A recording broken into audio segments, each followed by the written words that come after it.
আসসালামু আলাইকুম। এই হচ্ছে সেই বুড়ির বাড়ি। তায়েফের ময়দানে আছি। এই হচ্ছে বিবুরির সেই পুরাতন বাড়ি, এখনো যেটার নিশানা এখনো আছে। এখানে আল্লাহ রসুলকে যখন তায়েফবাসী রক্তাক্ত করছে, তখন আল্লাহ রসুল সাল্লাল্লাহু আলাইহি ওয়াসাল্লাম এই পাহাড়ের পাদদেশে একটা পাথরের উপরে এসে বসছিলেন, যেই পাথর আল্লাহ রাব্বুল আলামিনের হুকুমে তুলার মতো নরম হয়ে গেছে। এখানেই সেই পাথরটা অবস্থিত। এই যে দেখাচ্ছি, এখানকার কোনো একটা পাথরের উপরে বসছিলেন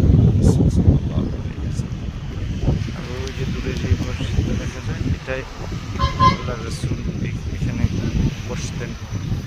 এটা তার বাড়ি ছিল, এটার নাম মসজিদ মুহাম্মদ।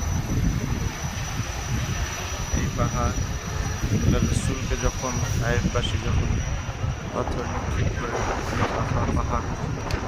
পাহাড়ের এই পাথরগুলো এরকম ছিন্ন বিচ্ছিন্ন হয়ে তারা কাফেরদের উপরে ঝাঁপায় পড়ার জন্য আল্লাহ রসুলের কাছে অনুমতি চাইছিলেন। আল্লাহ রসুল তখন বলছিলেন যে তায়েফবাসীরা যদি আজকে ধ্বংস হয়ে যায়, তাহলে আল্লাহর নাম নেওয়ার মতো তার দুনিয়ায় কেউ থাকবে না।